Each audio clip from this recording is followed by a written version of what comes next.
Welcome to moments with Tanushree.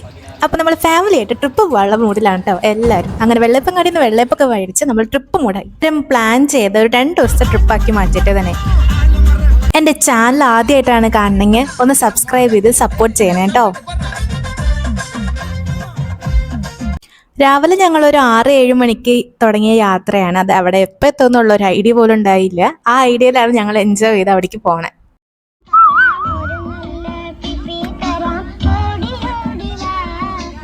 വണ്ടിയിൽ കയറിയതും ചേട്ടന്മാരുടെ ഉറക്കൊക്കെ കഴിഞ്ഞ് പിന്നെ ഇതായി കാഴ്ച. അങ്ങനെ യാത്രയുടെ പകുതിയായിട്ട് യൂറിനെല്ലാം പാസ് ചെയ്ത് അവിടെ അടുത്ത് കണ്ടൊരു മരത്തിൽ നിന്ന് പൊട്ടിച്ച് പേരയ്ക്ക് ലങ്കാണി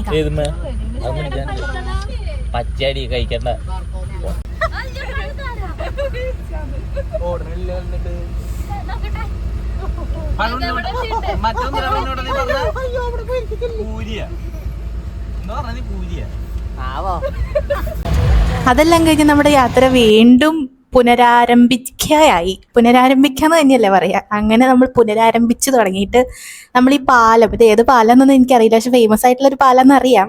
പേരൊന്നും എനിക്ക് കണ്ടുപിടിക്കാൻ അറിയാത്ത കാരണം അവിടെ എത്തിയിട്ട് നമ്മൾ ഫസ്റ്റ് പോയതാണ് കള്ള് ഷാപ്പിലേക്ക്. അതാ എങ്ങനെയാന്ന് വെച്ചാൽ വഴിയിൽ തന്നെ ഉണ്ടായിരുന്നു ഒരു ടൊടി കള്ള് ഷാപ്പ്. ഈ കള്ള് ഷാപ്പിൽ കയറുന്ന ഒരു പ്ലാനും ഉണ്ടായിരുന്നില്ല. അമ്മായിമാരെല്ലാവരും കൂടെ അവിടെ ചായ കുടിക്കാനായിട്ട് ഇറങ്ങാന്ന് വെച്ചിട്ട് ആ ഇറങ്ങിയ സ്ഥലത്ത് തന്നെ ഈ കള്ള് ഷാപ്പ് ഉണ്ടായിരുന്നു. അതാണ് ഹൈലൈറ്റ്. അവിടെ നിന്ന് ഒരു കുപ്പിയിൽ ഫുള്ള് കള്ളാക്കി മേടിച്ചിട്ട് നമ്മൾ അമ്മായിമാർക്കൊക്കെ ഷെയർ ചെയ്ത് കൊടുത്ത് അമ്മായിമാർ ഫുള്ള് വൈബ് തന്നെയാണ്.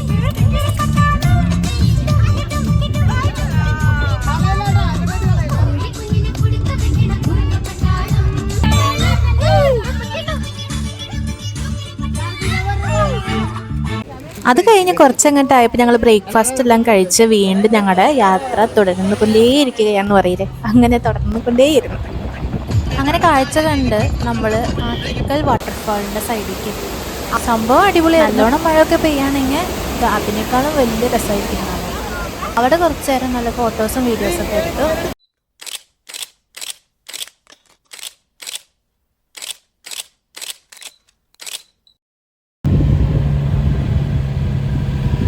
അങ്ങനെ പോയി ഉച്ച നേരം, അതായത് ഭക്ഷണം കഴിക്കാനുള്ള നേരമായപ്പോൾ എല്ലാവർക്കും വിശന്ന് തുടങ്ങി. നൈസ് ജസ്റ്റ് സൈഡിൽ ഇങ്ങനെ പോയിക്കൊണ്ടിരിക്കുമ്പോൾ കണ്ട കടയിൽ നിന്ന് ഞങ്ങളിങ്ങനെ പുഴുങ്ങിയ ചോളം മേടിച്ച് എല്ലാവരും വണ്ടിയിലിരുന്നായിരുന്നു കഴിച്ചു എല്ലാവരും.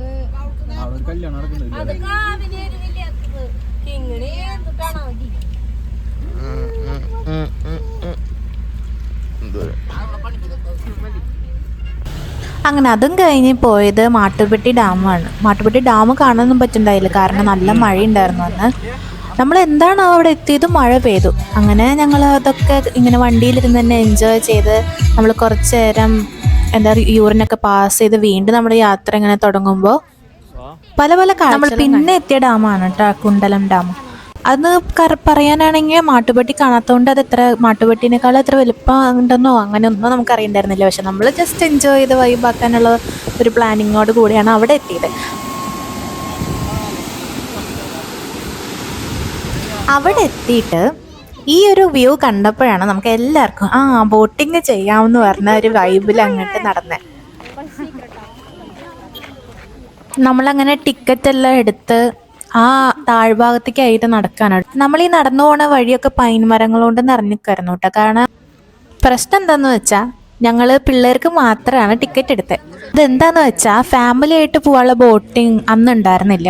പിള്ളേർക്ക് ഒരു 4-5 പേര് മാത്രം, ഞങ്ങൾ കസിൻസ് മാത്രമാണ് ബോട്ടിങ്ങിനായിട്ട് ആ ഒരു ധൈര്യത്തോടെ ഇറങ്ങി വന്നതെന്നൊക്കെ പറയാലോ. സത്യം അതല്ല കേട്ടോ, ടിക്കറ്റ് എടുത്തത് ഞങ്ങൾക്ക് മാത്രമാണ്. അപ്പം ഞങ്ങൾ കയറി, സെക്കൻഡ് ബോട്ടിൽ അവർ കയറാമെന്ന് പറഞ്ഞ് അവരവിടെ നിന്ന് കാറ്റൊക്കെ തരാമെന്ന്. ഇത് കാണുന്ന പോലൊന്നുമല്ല, സിമ്പിളാന്ന് വിചാരിക്കെങ്കിലും ഭയങ്കര ടഫായിട്ടുള്ള ഒരു ബോട്ടിങ് ആയിരുന്നു അത്. കാരണം ആ പെഡലിങ്ങനെ ചവിട്ടിയോണ്ടിരിക്കാൻ നല്ല സുഖമൊന്നും ഉണ്ടായിരുന്നില്ല, ചവിട്ടിയിട്ടത് നീങ്ങണോ ഉണ്ടായിരുന്നില്ല. എന്നാ ഈ വിശേഷം കാഴ്ചകളൊക്കെ ഒന്ന് കണ്ടാലോ.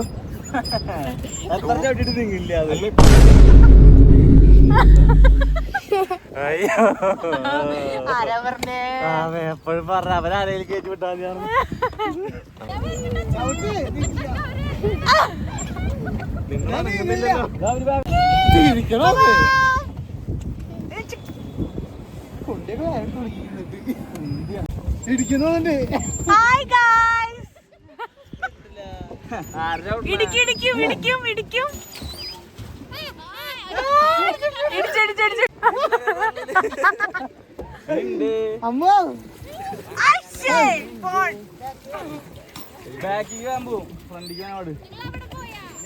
ഞങ്ങൾ അറ്റമുട്ടി ആക്സിഡന്റ്.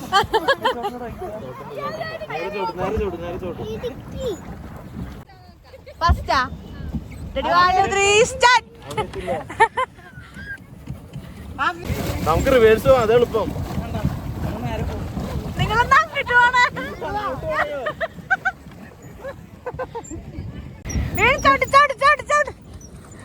അവരോട്ടിക്കാൻ വന്ന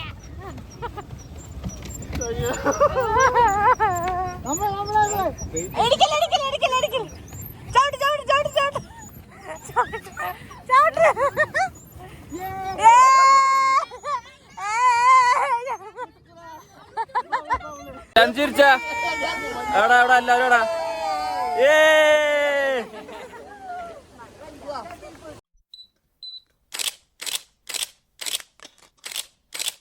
അറിയാത്ത പോലെ സാധിട്ടാ.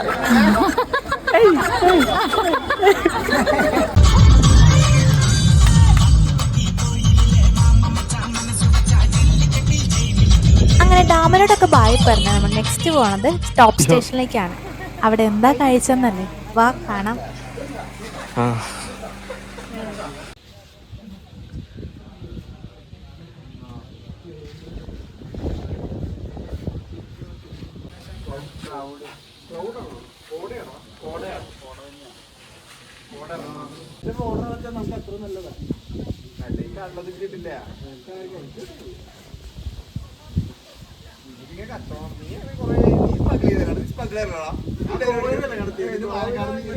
എവിടെ സ്മഗ്ലർ ചെയ്തല്ലേ പിന്നെ എന്നെ പോലീസ് പിടിച്ചു കൊടുക്കണേന്ന് പാവം ചെക്കമ്മ വിട്ട നമ്മൾ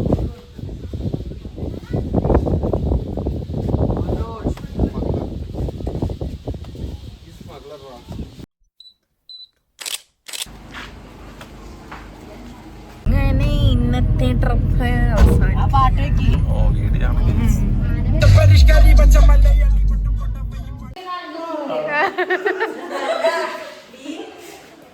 അപ്പോൾ നമ്മൾ ബുക്ക് ചെയ്തിട്ടുള്ള ഹോട്ടലൊന്നും പറയാൻ പറ്റില്ല, ഒരു ഒരു ഹാള് 3 റൂം പോലെയുള്ളിടത്ത് നമ്മൾ റെസ്റ്റ് ചെയ്ത് ഇരിക്കുകയാണ് കേട്ടോ. അമ്മായിമാരൊക്കെ നല്ല റെസ്റ്റ് ചെയ്തിരിക്കുകയാണ്. പക്ഷെ നമ്മൾ അങ്ങനെയല്ലല്ലോ, നമ്മൾ വൈബ് അടിക്കാനുള്ള മൂഡിലാണല്ലോ നമ്മൾ ഇവിടെ വരെ എത്തിയ. അപ്പം നമ്മൾ ഒരു സെറ്റ് എന്ന് പറഞ്ഞ ഒരു പെട്ടി വീറൊക്കെ മേടിച്ച് നല്ല ചിൽ ടൈം ആക്കാനായിട്ട് നമ്മൾ ശ്രമിച്ചുകൊണ്ടിരിക്കുന്ന കാഴ്ചകളൊക്കെ നിങ്ങൾക്ക് ഇനി കാണാം. ശരി, ബൈ. പറഞ്ഞോട്ടെ, തലകാണക്കുണ്ട്.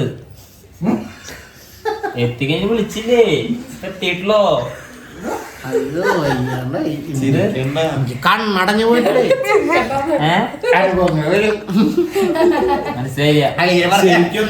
വീട്ടിലെത്തി ഒരുപാട് കിടന്ന് ഉറങ്ങി വണ്ടി പോകുന്നു. അതെ,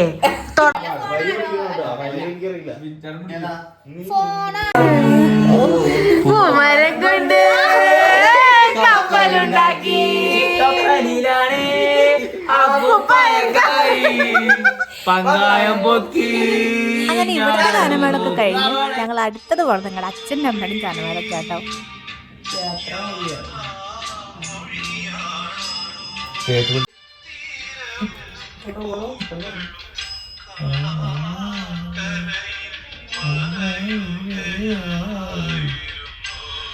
അങ്ങനെ തലേദിവസത്തെ ഗാനമേളൊക്കെ കഴിഞ്ഞ് പിറ്റേ ദിവസമായി ഡേ 2 ഇവിടുന്ന് സ്റ്റാർട്ട് ചെയ്യാണ് കേട്ടോ. രാവിലെ തന്നെ ഞങ്ങൾ ഇറങ്ങി. എവിടേക്കാന്നുള്ളൊരു പ്ലാനൊന്നും ഇല്ലെങ്കിലും അങ്ങോട്ട് ഇറങ്ങാം.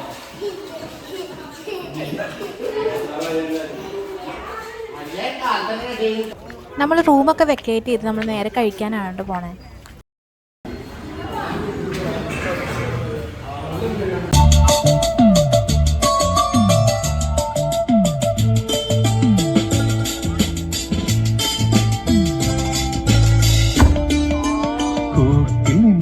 നമ്മളങ്ങനെ അടിപൊളി ബ്രേക്ക്ഫാസ്റ്റ് ഒക്കെ കഴിഞ്ഞ് നമ്മൾ അവിടെ തന്നെ ബൊട്ടാണിക്കൽ ഗാർഡനിലേക്കാണ് ഇനി പോകാൻ പോണത്.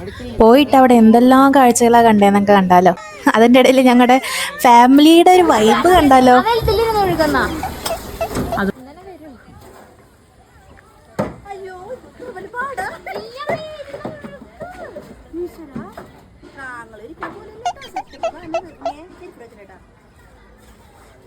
ആ തമിഴാണ് ഉണ്ണി.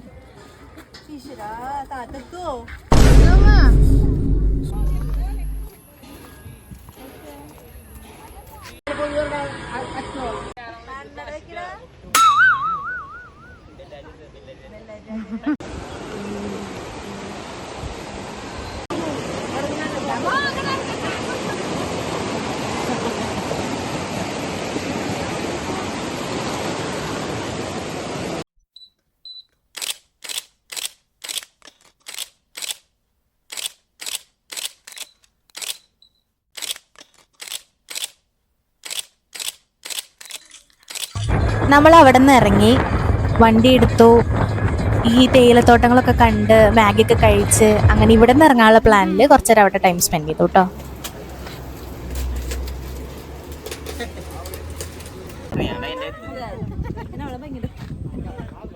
വെള്ളം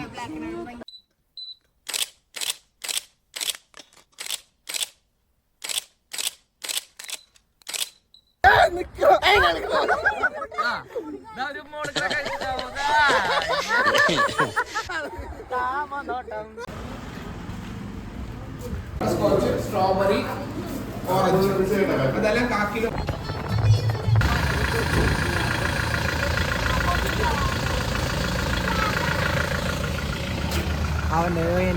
വണ്ടി ഓടിക്കാൻ എങ്ങനെയുണ്ടാ? കൊള്ളാം, പൊളി. ഇപ്പടനെ വിടാം. ചിക്കനൊന്നുമില്ല.